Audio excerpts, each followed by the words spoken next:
Hello everybody, JP here once again, and this is going to be day 15 in my 31 Days of Horror video series.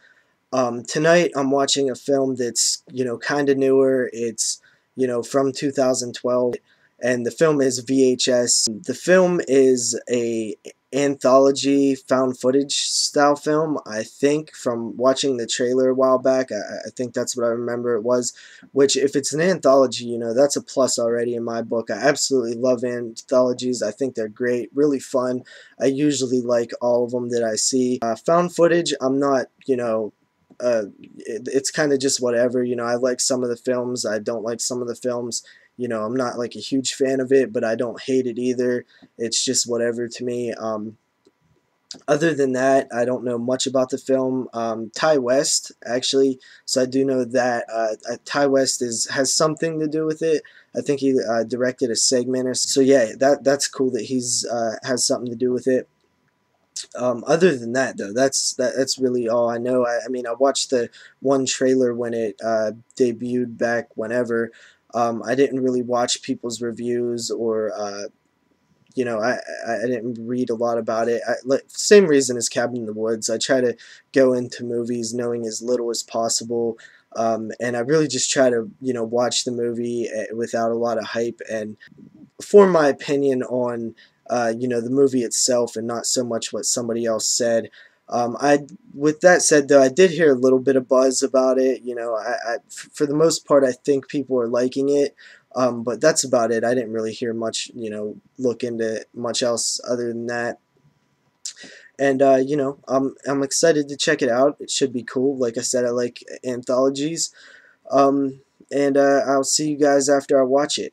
Okay, guys. So I just finished VHS, and it's a anthology horror film that's also a found footage film. It came out in the year 2012. It's from this year. It's still pretty new.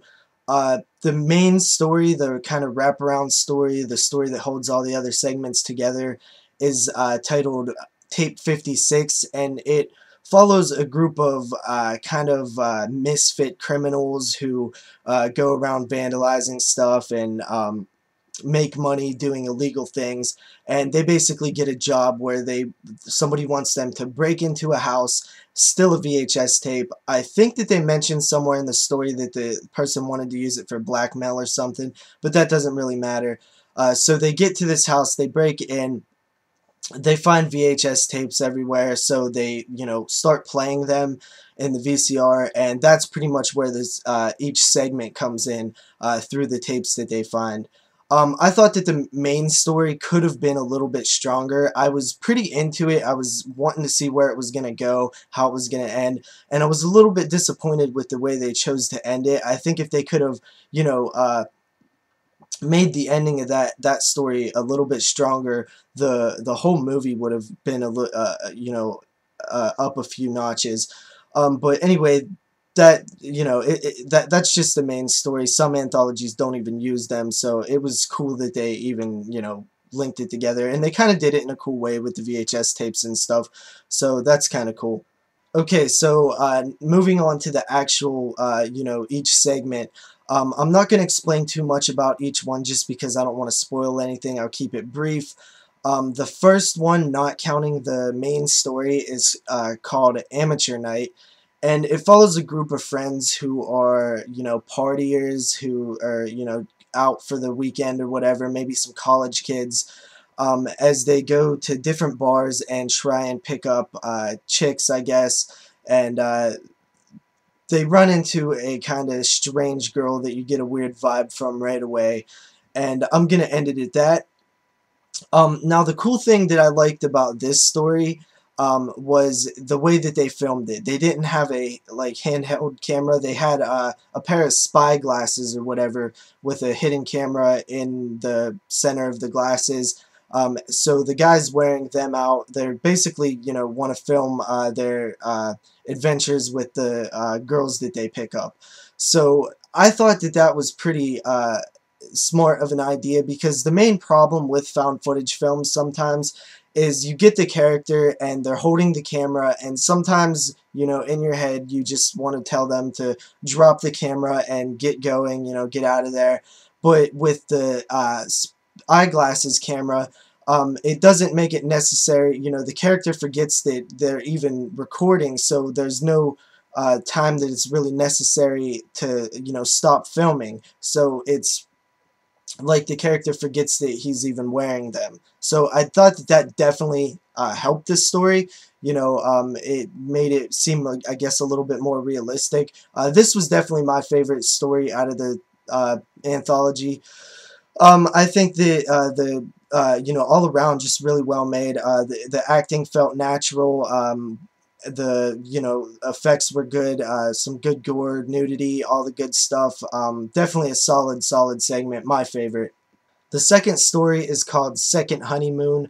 This is the one that was directed by Ty West. I thought it was pretty solid. You know, probably one of my favorite segments in the movie. The story is a story that we've seen many times before. It's kind of a classic tale. But the thing that I liked about it was you didn't really realize that that's what it was, you know, a story that you've seen before, until you watch the whole thing. And I think that that came from the way that it was directed. I think Ty West did a good job on that, you know, so props to him for that. The story follows a married couple as they're kind of vacationing, road tripping, you know, honeymoon, and they're filming it for kind of like a video scrapbook, I guess, like memories of their honeymoon or whatever. They get to a hotel, and they hear a knock on the door, and you know, it's somebody pretty creepy. So I'll leave it at that. You know, I don't want to spoil it or anything. I thought that this one was pretty well done. You know, I thought that, you know, the blood that was in it was pretty good. I didn't like the characters at first. There was just something about them I didn't like, but after I watched, you know, the ending, it was it made a little bit more sense to me. You know, I don't want to spoil anything, so yeah, pretty solid story. The third segment in the film is called Tuesday the 17th, and this one's kind of a slasher. You guys get it, Tuesday the 17th. It follows four friends as they go into the woods. They're going to a lake or a cabin or something. Doesn't really matter. And there's a slasher killer guy. This one to me was definitely the weakest in the film. I saw that it had like potential, and there were things that probably could have been cool, but it definitely had some problems and suffered in a lot of areas. I think one of the areas was it felt rushed and thrown together, which is probably pretty easy. I mean, you don't have the biggest window of time in an anthology film, but it definitely felt rushed. Another thing was the acting. The acting was so much of a step down compared to the other segments in the film that it really like had a spotlight on how bad it was, and I think that it really hurts the segment. I don't know if they was going for the bad acting, you know, kind of like a spoof on a slasher or something. I don't know. I just thought that this one could have been way stronger. It was definitely my least favorite. The fourth segment in the film is called The Sick Thing That Happened to Emily When She Was Young. This one was also a pretty solid story, kind of a long title, a little bit hard to remember, but it follows a boyfriend and girlfriend who don't live with each other. They're far away for certain reasons, and they're doing a like video chat webcam type thing, and that's how it's filmed. Which I wasn't too crazy about at first, but it ended up working. You know, it was fine. It was something interesting and to keep it, you know, new and fresh. So, you know, it was fine. But she thinks that her house is haunted, and she's basically hitting up the boyfriend to, you know, because she's scared to get on the thing and talk to her, and, you know, they start seeing some crazy stuff. I didn't like this one at first because I thought it was going like down the Paranormal Activity route, and I thought it was just a ripoff of Paranormal Activity at first. That's what it felt like to me. But in the end, there was a, you know, a twist or a turn, and it, you know, it came out of nowhere. I wasn't expecting them to do what they did. I'm glad they did what they did because I was really thinking it was just going to be, you know, a Paranormal Activity ripoff, and I'm glad that it wasn't, and it ended up being pretty cool and a bit confusing, though. I was a bit confused at the end. I had to think about it a little bit. Then I was like, oh, all right. So yeah, it's definitely a cool, different twist on the uh, that kind of movie. So I like that. It's a cool story, cool segment. The final segment in the movie is called 10/31/98, or, obviously October 31st, 1998. It follows a group of friends as they dress up for Halloween and, drive to a location that they're not too familiar with to go to a Halloween party. But when they get to the house, kind of a big, creepy house, there's all the lights are on, but nobody's really there. They decide to go in anyway. Some creepy stuff's going on. Kind of a creepy hallways and stuff. There may be a surprise in the attic or whatever, and kind of just all hell breaks loose, and it's just kind of creepy, scary, pretty fast paced, I guess. And I thought it was pretty enjoyable. Not the best story, but not the worst story either. Somewhere in the middle. I enjoyed that one too. Overall, I really liked VHS. I thought it was pretty solid.